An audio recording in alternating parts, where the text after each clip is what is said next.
구원의 은혜라는 제목으로 말씀 나누겠습니다. 드라마나 영화를 보면 가장 강렬하면서도 짜릿한 순간이 있습니다. 그건 바로 그동안 숨겨왔던 주인공의 정체가 드러날 때죠. 특히 사회를 위해서 헌신하던 자가 사실 최종 악당이었거나 범죄자라는 사실이 드러날 때면 우리는 반전에 소름 돋기도 하고 배신당했다라는 사실에 화내기도 하죠. 아니면 반대로 정말 연약하고 가난한 사람이 사실은 영웅이었거나 부자인 사실을 우리가 깨닫는다면 그 반전을 볼 때면 우리는 이 사실에 놀라기도 합니다.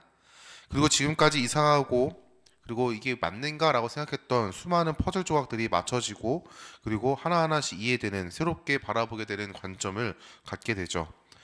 오늘 말씀은 드라마나 영화의 반전처럼 요셉의 정체가 밝혀지는 순간이었습니다. 이 순간은 단순히 요셉의 정체가 밝혀지는 것만으로 끝나지 않고 구원을 통해 우리에게 감춘 것들이 드러나는 것을 보게 합니다. 억울한 상황에서 고난을 이겨낸 요셉, 사실은 하나님은 요셉을 통해서 구원을 준비하셨다는 사실들을 깨닫게 하죠. 그리고 오늘 장면은 하나님의 아들 예수 그리스도를 통해 구원을 준비하신 하나님의 선하심을 보게 합니다. 구원의 은혜가 우리에게 드러나게 되는 거죠.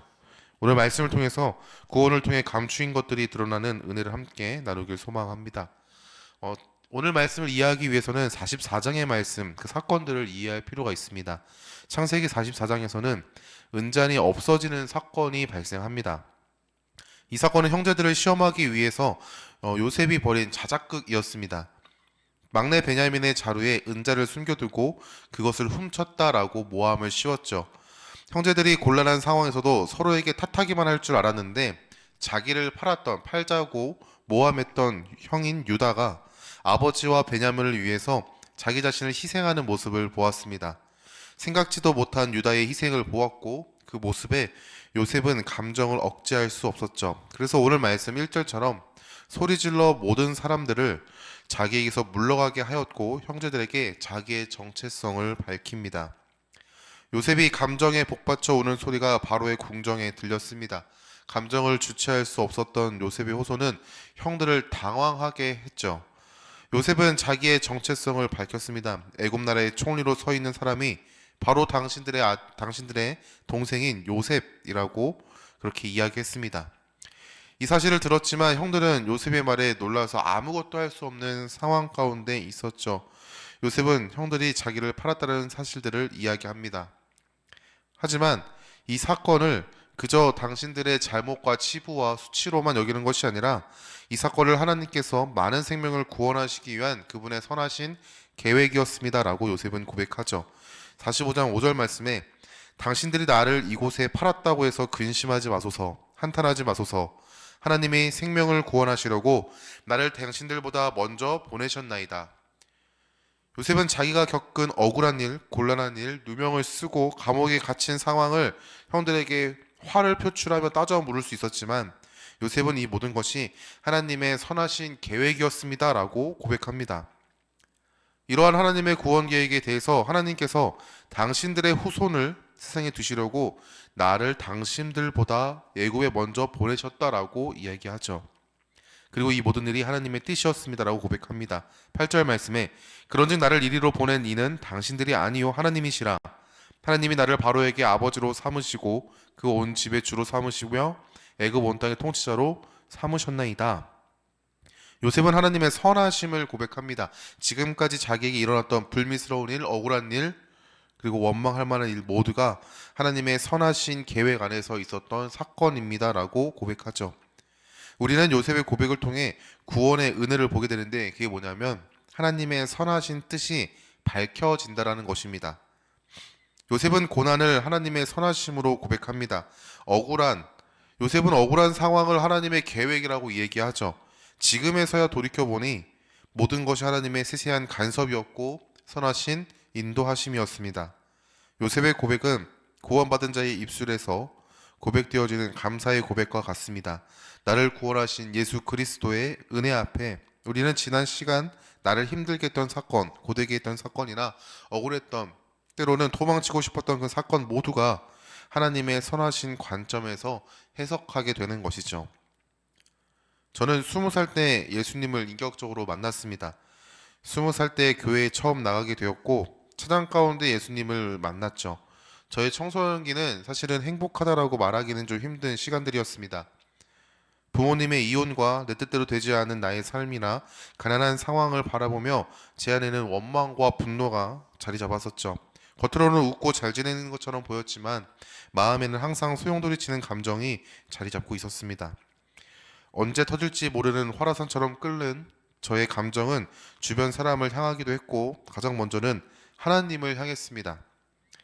교회에서는 하나님의 모든 간섭과 계획과 삶의 주관자가 되신다라고 이야기하고 인도하신다라고 이야기하지만 저의 삶을 돌이켜보니 그저 분노만 표출되는 삶이었다는 것을요 돌아보게 되더라고요.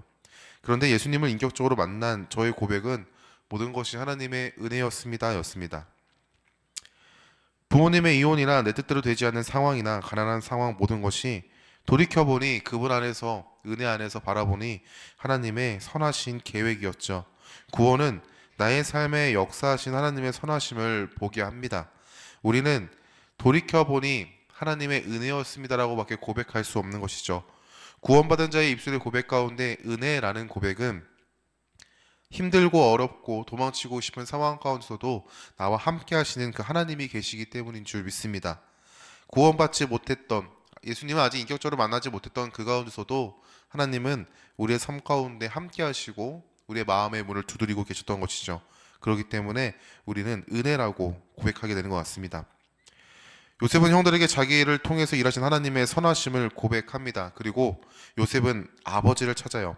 창세기 45장 9절에서 10절 말씀에 당신들은 속히 아버지께로 올라가서 아뢰기를 아버지의 아들 요셉의 말에 하나님이 나를 애굽 전국의 주로 세우셨으니 지체 말고 내게로 내려오사 아버지의 아들들과 아버지의 손자들과 아버지의 양과 소와 모든 소유가 고센 땅에 머물며 나와 가깝게 하소서. 요셉 형들에게 아버지께로 올라가십시오라고 이야기합니다. 이 표현은 단순하게 아버지에게로 가라가 아니라 아버지를 모셔오라는 말입니다. 요셉의 고백을 통해 가정이 회복되고 관계가 회복되었음을 선포합니다. 사랑하는 성도 여러분, 구원은 깨져버린 관계를 회복합니다. 가장 먼저는 하나님과 나 사이의 관계를 회복하시죠. 그게 개인의 구원입니다. 더 나아가서 하나님께서는 구원받은 자를 통하여 깨져버린 공동체를 회복하십니다. 즉 공동체의 회복을 이루시는 분이 바로 우리 하나님이십니다. 요셉은 아직 5년이나 흉년이 남았다라고 얘기하면서 그 가운데 아버지와 그의 가족들을 버려두지 않습니다. 오히려 그들을 불러 품었죠. 구원의 은혜는 바로 회복에 있습니다. 예수님 한번 생각해 보십시오. 예수님은 이 땅에 회복을 이루시는 분입니다. 가난하고 병든 자들을 외면하지 않으셨고 그들을 품으셨죠. 고아와 과부를 외면하지 않으셨고 그들을 품었고 그들에게 하나님의 사랑을 전하셨습니다. 부정하다고 일컫는 자들에게는 다가가 그들의 부정함을 회복하셨습니다. 또한 예수님은 하나님의 뜻을 따라 십자가에서 하나님과 죄로 물들어버린 우리의 관계를 회복하셨습니다. 에베소서 2장 14절 말씀에는 그는 우리의 화평이신지라 둘로 하나를 만드사 원수된 것 곧 중간에 막힌 담을 자기 육체로 허시고 라고 얘기합니다. 구원의 은혜는 이제 약속의 백성과 이방인이라는 두 부류를 회복하기까지 흘러갑니다. 에베소서 2장 16절 말씀에 또 십자가로 이 둘을 한 몸으로 하나님과 화목하게 하려 하심이라 원수된 것을 십자가로 소멸하시고 구원은 나의 죄를 사하심으로 하나님과의 관계를 회복합니다. 하나님과의 관계 회복은 하나님께서 허락하신 공동체를 회복하시죠. 요셉을 통해 야곱의 가족들이 회복을 이루었고 생명을 보존한 것처럼 하나님은 성도를 통해 세상을 회복하시고 성도를 통해 공동체를 회복하십니다. 용서는 관계를 회복합니다. 그런데 용서는 용서받은 자가 용서할 수 있죠. 성도는 예수 그리스도의 은혜로 하나님께 용서받은 존재입니다. 어떠한 것을 지불한다고 할지라도 내 힘으로는 해결할 수 없었던 그 죄의 문제, 하나님과의 관계를 회복했습니다. 용서받은 것이죠. 예수님의 그 은혜 안에서 우리는 용서받은 자로서 누군가를 용서할 수 있습니다. 우리가 받은 용서, 은혜를 기억할 때 용서가 일어나고 용서를 통해서 관계가 회복됩니다. 우리가 구원의 은혜를 힘입어 내민 작은 손이 다시 함께 살아갈 힘을 여는 것이고 기쁨을 누리게 하죠. 요셉은 형들을 용서했습니다. 이 용서는 몇몇을 향한 용서가 아닌 모든 이들을 향한 용서였습니다. 용서는 사랑의 완성이라고 얘기합니다. 구원을 통해 우리에게 허락하신 그 은혜는 바로 사랑을 드러내게 합니다. 요셉은 막내 베냐민을 안고 울었습니다. 그리고 자기를 팔아버린 어쩌면 복수하고 싶은 이들을 용서하고 끌어안고 울었죠. 요셉은 형들을 사랑했다라는 사실들을 보여줍니다. 미움과 복수가 아니라 사랑으로 용서하는 모습을 보여주고 있죠. 구원의 은혜는 바로 사랑이 나타나는 것입니다. 이 사랑은 용서함으로 완성할 수 있습니다. 이 사랑을 성도는 먼저 받았죠. 예수님은 십자가에서 달려 고통 가운데 있을 때 사람들 향하여 용서하셨습니다. 누가복음 23장 34절 말씀에 이 예수께서 이르시되 아버지 저들을 사하여 주옵소서 자기들이 하는 것을 알지 못함이니이다 하시더라. 예수님은 우리를 끝까지 사랑하셨다라고도 얘기하죠. 요한복음 13장 1절 말씀에 유월절 전에 예수께서 자기가 세상을 떠나 아버지께로 돌아가실 때가 이른 줄 아시고 세상에 있는 자기 사람들을 사랑하시되 끝까지 사랑하시니라 라고 얘기합니다. 끝까지 사랑하신 예수님, 우리는 그 사랑을 받았습니다. 그러하게 사랑할 수 있습니다. 십자가에서 내어주신 사랑은 말뿐인 사랑이 아닙니다. 실제로 보이신 그리고 지금도 우리 안에 역사하시는 사랑입니다. 그 사랑을 받은 우리는 사랑할 수 있습니다. 그래서 요한일서 4장 19절은 이렇게 고백합니다. 우리가 사랑함은 그가 먼저 우리를 사랑하셨음이라.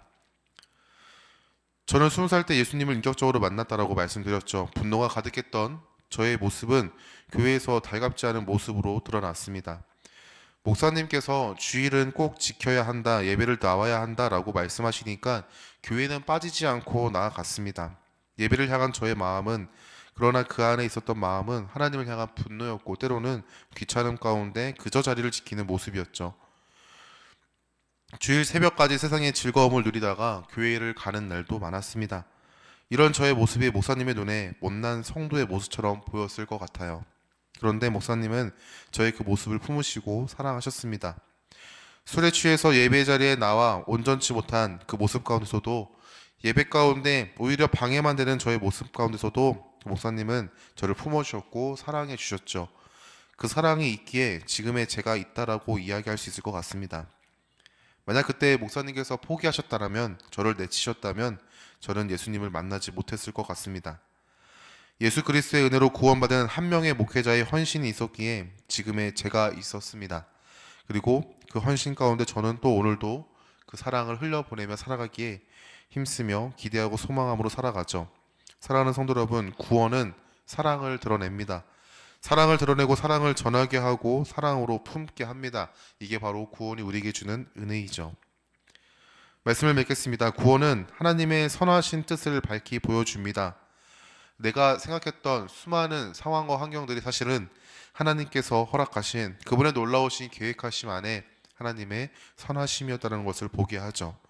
그리고 하나님은 그 구원을 통하여 깨져버린 관계를 회복하십니다.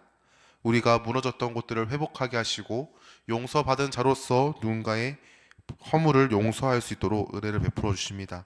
그리고 그 모습을 통해 우리를 통해 사랑이 드러나죠. 요셉은 형 유다의 희생을 보며 자기가 겪은 지금까지의 일이 하나님의 선하심이었고 관계의 회복을 누리며 사랑할 수 있었다라고 이야기합니다. 성도는 예수 그리스도의 은혜 안에서 예수 그리스도를 통해 하나님의 선하심과 은혜를 누리며 그리고 받은 은혜 안에서 깨져버린 관계를 회복하고 사랑할 수 있습니다. 오늘 은혜 안에서 그렇게 사랑하고 회복하고 하나님의 선하심을 찬양할 수 있길 소망합니다.